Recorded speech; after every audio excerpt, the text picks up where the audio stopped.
Hello बच्चों, welcome back to conceptual economic solution. आज ये हमारी वीडियो नंबर 19 और इसमें हम लोग देखेंगे फैक्टर्स अफेक्टिंग डिमांड या फिर उसको हम लोग बोल सकते हैं determinants of demand. So start करते हैं। जब हम डिटर्मिनेंट्स देखेंगे तो हमने जो टाइप्स देखा था उसमें अकॉर्डिंग टू प्राइस दो में डिवाइड किया था, individual demand and market demand. तो इंडिविजुअल डिमांड को क्या क्या फैक्टर्स अफेक्ट करते हैं या फिर which factors affecting individual demand. तो first is price of the commodity. इसमें बहुत सारे पॉइंट्स ऐसे हैं जो आप डिमांड फंक्शंस में देख चुके हो, एक्सेप्शंस में देखा है आपने, गुड्स में पढ़ा है, तो इसलिए आपके लिए बिल्कुल भी टफ नहीं होगा अगर आप टाइप्स ऑफ गुड्स याद रखोगे। पिछली सारी वीडियोस को अगर आपने बहुत अच्छे से देखा है और जितने भी डिटेल्स हमने बताए थे वो अगर सारे आपके माइंड में हैं तो फिर इसमें आपको एकदम भी प्रॉब्लम नहीं होने वाली है। सो फर्स्ट है प्राइस ऑफ द कमोडिटी। हमने देखा था कि प्राइस जो होता है अगर किसी भी कमोडिटी का इंक्रीज करता है, ठीक है, प्राइस अगर हमारा राइज करता है तो हमारा डिमांड क्या हो जाता है, कम हो जाती है। ठीक है, इस प्राइस में हम लोग ऐसा भी बोल सकते हैं कि नॉर्मल गुड्स और इंफीरियर गुड्स में अलग अलग होती है। ठीक है, ये दोनों गुड्स में हमने डिवाइड किया। मान लो कि हम दोनों में अगर डिवाइड करते हैं तो अगर नॉर्मल गुड्स की प्राइस लेते हैं तो नॉर्मल गुड्स की प्राइस अगर राइज कर रही है तो उसकी डिमांड कम हो जाएगी। ठीक है, इसे हम दो में अगर डिवाइड कर दें, नॉर्मल गुड्स, ठीक है, आप पूरा लिख करके रख लेना इसे, इंफीरियर गुड्स या फिर गिवन गुड्स। ठीक है, तो इसमें क्या था, हम लोगों ने रिलेशन पढ़ा था, फिर प्राइस और डिमांड का इफेक्ट देखा था। अपनी हमारी पिछली वीडियोस को देखना तो आपको और ज्यादा क्लियरिटी आ जाएगी। तो नॉर्मल गुड्स में हमारा क्या था, मैं शॉर्ट में बता दूं, when price of the certain commodity rises then its demand decreases and vice versa. तो inverse relationship between the price and demand। and inferior goods में क्या था, when price of the commodity rises then demand also rises and vice versa। vice versa means when price falls then demand also falls। so direct relationship between the price and demand। तो हम जब भी price of the commodity बोलेंगे तो इसमें दो तरह के goods को लेंगे, first normal goods and second one is inferior goods। ठीक है, तो प्राइस नॉर्मली अगर हम देखें इंडिविजुअल डिमांड में तो प्राइस राइज करेगा तो डिमांड हमारा फॉल करेगा। Next, price of the substitute goods. ठीक है, सब्स्टिट्यूट में हमने एग्जांपल देखा था टी एंड कॉफी का, कि अगर एक नहीं है तो हम दूसरे का यूज कर सकते हैं, या फिर जब हम बात करते हैं प्राइस की तो एक का प्राइस अगर राइज कर रहा है that means price of tea rises then demand of coffee rises. Okay, तो यहाँ पर हमने दूसरे एग्जांपल्स लिखे हैं, कोको कोला एंड पेप्सी। ठीक है, अगर मान लो कोको कोला का प्राइस बढ़ जाता है, जो 10 रुपए या 12 रुपए में एक छोटी बॉटल आ रही है, सडन जो है उसका प्राइस 15 रुपीज हो जाता है, बट पेप्सी का प्राइस जो है वो 10 रुपीज ही रहता है, तो आप क्या करोगे, पेप्सी की तरफ ही जाओगे, कोको कोला की तरफ नहीं जाओगे। ठीक है, तो वही एक के प्राइस का जो होता है दूसरे के डिमांड पर अफेक्ट पड़ता है। Butter and margarine. Butter and margarine में अगर आपके पास बटर की प्राइस बहुत ज्यादा है तो आप क्या करोगे, मर्जरीन का यूज करोगे। मर्जरीन मीन्स आर्टिफिशियल बटर जो होती है, जो कि जस्ट लाइक अ बटर होती है बट वो एक्चुअल में बटर नहीं होती। ठीक है, तो फिर आता है price of the complementary goods. तो इससे भी हम जो हमने टाइप्स ऑफ गुड्स आपको बताया था ना, उसको आप सामने रखना, तो क्या होगा कि प्राइस और डिमांड का जो रिलेशन है वो आपको क्लियर हो जाएगा कि प्राइस क्या रहने पर हम लोग की क्या डिमांड होती है और एक का जो प्राइस होता है दूसरे को कैसे अफेक्ट करता है। सो यहाँ पर आपका टाइप्स ऑफ गुड का जो चार्ट हमने आपको दिया था, जो शॉर्टकट बताया था, उसके थ्रू आप इसको कवर अप करोगे। ये सारे पॉइंट्स आप कॉपी कर लेना। Price of the complementary goods.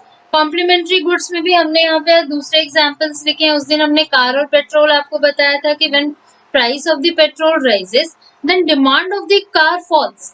So inverse relationship between car and petrol. तो यहाँ पर हमने लिया है torch and battery.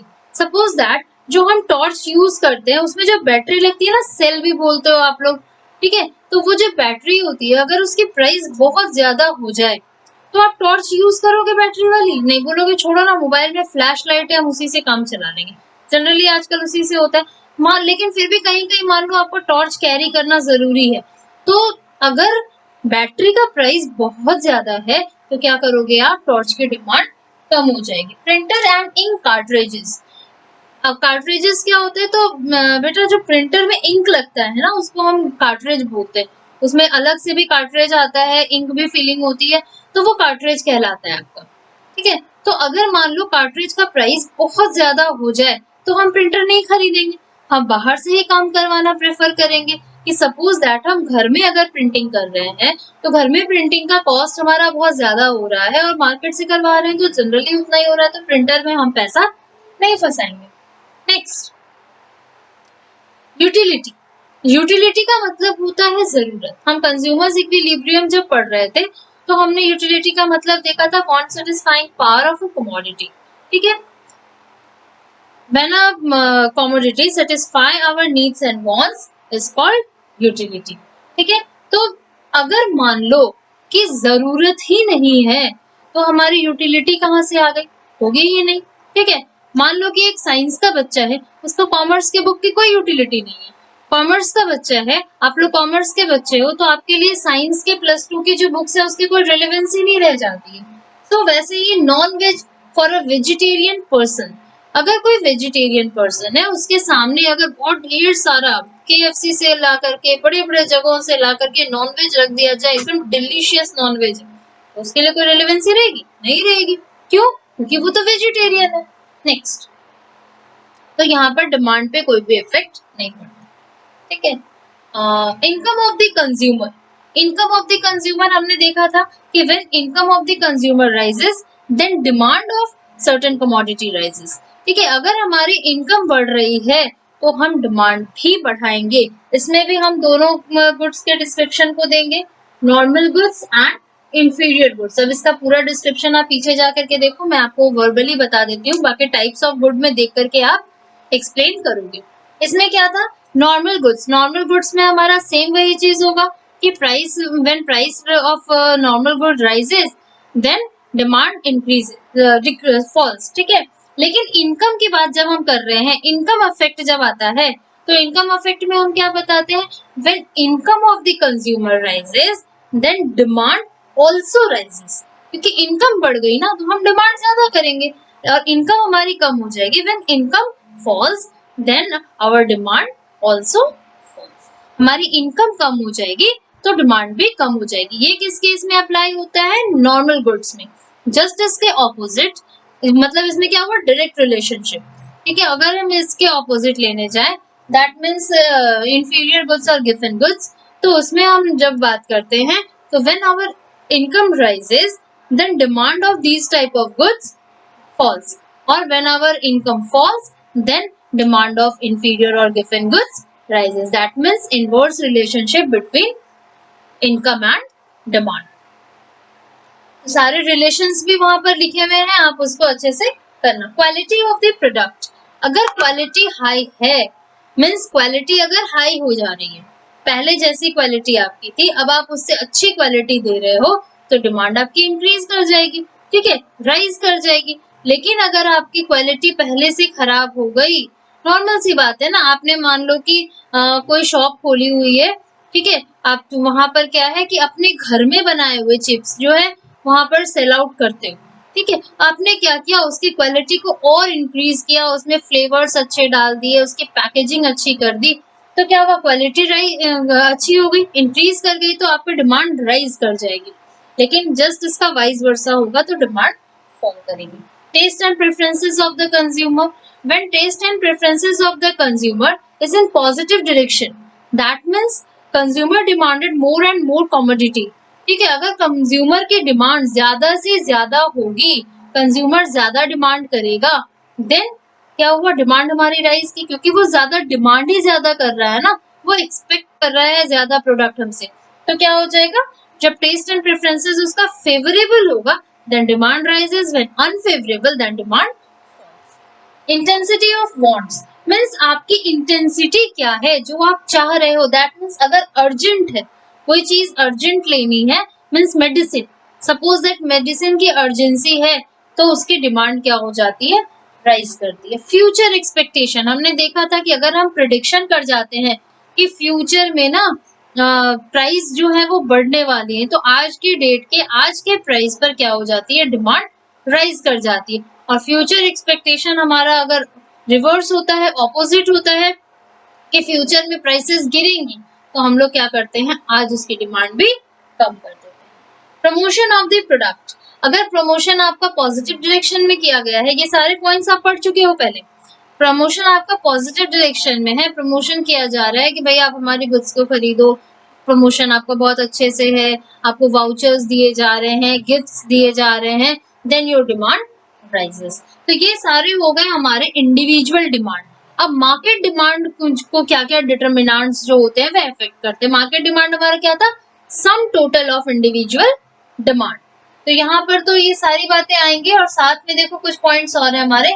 Size of the population, that means when population increases, means population हमारा number of persons, number of people जो हो रहा है, पॉपुलेशन जो हो रहा है वो राइज कर रहा है, रैपिडली ग्रो कर रहा है, हमारा पॉपुलेशन तो बहुत ज्यादा बढ़ते जा रहा है। तो क्या हो रहा है, साइज ऑफ पॉपुलेशन अगर बढ़ेगा, राइज करेगा, इंक्रीज करेगा, तो क्या हो जाएगा, हमारी डिमांड भी बढ़ेगी। क्यों बढ़ेगी, क्योंकि पॉपुलेशन ज्यादा हो रही है ना। कल तक 10 लोग मान लो कि चिप्स के पैकेट का डिमांड कर रहे थे, आज उसी एरिया में 10 और लोग आ गए, 20 लोग आ गए, तो क्या हो गया, डिमांड सडन बढ़ गई, मार्केट डिमांड है। Next, distribution of income and wealth, when distribution of income and wealth is even, even means equal, हम लोग बोल सकते हैं कि अगर हमारी इनकम एंड वेल्थ की डिस्ट्रीब्यूशन इक्वल है, दैट मीन्स अमीर और गरीब दोनों में जो इतना डिफरेंस होता है ना, अगर वो नहीं है, ठीक है, तो क्या होगा, सबके लिए डिमांड नॉर्मल रह जाएगी, बराबर होगी, क्योंकि प्राइसेस पे कोई इफेक्ट नहीं पड़ेगा। लेकिन अगर डिस्ट्रीब्यूशन अनइवन है, मीन्स अमीर की ज्यादा इनकम हो रही है और गरीब तो गरीब ही है ना, तो क्या हो जाएगा, डिमांड ज्यादा होगी, जो रिच पर्सन्स होते हैं, जो रिच क्लास होता है वहां पर, पुअर क्लास में नहीं होगी। लेकिन अगर वही इवन इनकम हो जाती है, तो फिर क्या होता है, डिमांड जो होती है वो भी इवन होती है। Standard of living, standard of living आपकी जितनी हाई होगी उतना डिमांड होगा, और स्टैंडर्ड ऑफ लिविंग अगर लो है तो डिमांड भी लो होगा। एकदम नॉर्मल समझना, हर चीज में खुद के बारे में सोचना कि भाई हमारी स्टैंडर्ड ऑफ लिविंग क्या है। अगर हाई है मीन्स हम डिमांड ज्यादा कर रहे हैं ना, हम जो है स्टैंडर्ड मेंटेन कर रहे हैं, हमें सब कुछ चाहिए, सुबह उठते हैं उससे लेकर रात में सोने तक हमें एसी, टीवी, फ्रिज, कूलर, सारी चीजें चाहिए, कार, बाइक, सब कुछ, mobile phone, smartphone, smartphone, laptop, सब कुछ चाहिए। तो अगर हमारी डिमांड्स हाई हैं, हमारी जो है स्टैंडर्ड ऑफ लिविंग हाई है, तो हम डिमांड भी सारी चीजों की करेंगे। लेकिन एक गरीब बंदा है, ठीक है, उसके जो है लिविंग ही अच्छी से हो जाए तो सही है, स्टैंडर्ड कहाँ से वो मेंटेन करेगा, अगर ऐसी बात है तो फिर वहां पर डिमांड नहीं रह जाती है।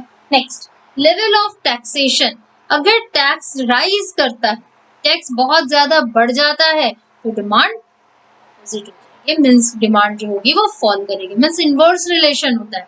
कैसे, मान लो मैंने रेस्टोरेंट का एग्जांपल दिया था कि आप अगर रेस्टोरेंट जाते हो, अगर वहां पे जो आप खाना खा रहे हो, 1000 का खाना खाया, उसमें आपके 200-300 रुपए टैक्स में जा रहे हैं, हर 1000 के खाने पर 200-300 रुपए टैक्स लग रहा है, ठीक है, तो आप क्या सोचोगे कि नहीं यार इतना महंगा नहीं, 1000 का खाएंगे और 300 से फालतू में दे के आएंगे, 30% टैक्स थोड़ी दिया जाता है। अगर ऐसा हो गया तो आप क्या करोगे, जो आप महीने में 4 बार जाते थे, आप हर संडे, हर वीकेंड्स में क्या करते थे, रेस्टोरेंट जाते थे कि फैमिली के साथ हमें टाइम स्पेंड करना है, ठीक है, तो आप क्या कर दिए, उसको कम कर दिए, बोले नहीं नहीं अब हम मंथ में एक बार जाएंगे, पहले वीक में जाते थे, बोले अब हम मंथ में एक बार जाएंगे, हम 300 उसे फालतू का हमेशा हमेशा नहीं दे सकते हैं। तो क्या हो गया, यहाँ पर डिमांड आपकी, जैसे ही टैक्स राइज हुआ, टैक्स इंक्रीज हुआ, आपकी डिमांड फॉल कर गई। जस्ट उसका ऑपोजिट, अगर हमारा टैक्स कम हो जाता है, बोला फ्री है, आप टैक्स फ्री हो, आपको जितना खाना है खाओ, जितने बिल बनाना है बनाओ, आपको आपने जितना फूड लिया है केवल आपको उतना ही बिल पे करना पड़ेगा, नो टैक्स। ठीक है, तो आप क्या करोगे? बोले हाँ अब तो एकदम हम वीकली जाएंगे, कभी मन हुआ तो भाई वीक के बीच में भी चले जाएंगे, है ना। तो यहाँ पर क्या हो गया, डिमांड जो हो जाती है राइज कर जाती है according to tax rate. Social customs and festivals, festivals पे प्राइस कोई मैटर नहीं करता है। फेस्टिवल्स पे आपकी डिमांड जो होती है वो बहुत ज्यादा हो जाती है। कुछ भी चीजों की, जैसा फेस्टिवल है उसके अकॉर्डिंगली स्वीट्स और क्लोथ्स की डिमांड तो हर फेस्टिवल्स में रहती है। उसके अलावा मान लो अगर दीपावली है तो मिट्टी के सामान, दिए, वो जो बत्तियां जलाते हो, तो वो सारी चीजों की डिमांड क्या हो जाती है, बढ़ जाती है। प्रमोशनल एक्टिविटीज, ठीक है, अगर कोई प्रमोशनल एक्टिविटी की जा रही है, जैसा कि हमने बताया था कि प्रमोशन के लिए डेमोन्स्ट्रेशन लगाया गया या फिर प्रमोशन के लिए वाउचर्स दिए गए, कूपन्स दिए गए, तो वो डिमांड को क्या करता है, इंक्रीज करता है। गवर्नमेंट पॉलिसीज, अगर गवर्नमेंट की पॉलिसीज में चेंजेस होते हैं, गवर्नमेंट की पॉलिसीज, फिर यहाँ वही वर्ड यूज करेंगे हम, फेवरेबल और अनफेवरेबल। अगर हमारे फेवर में होती है तो हम डिमांड ज्यादा करते हैं, अगर हमारे फेवर में नहीं होती तो हमारी डिमांड कम हो जाती है। तो बच्चों ये है हमारा डिटर्मिनेंट्स ऑफ डिमांड या फिर फैक्टर्स अफेक्टिंग डिमांड।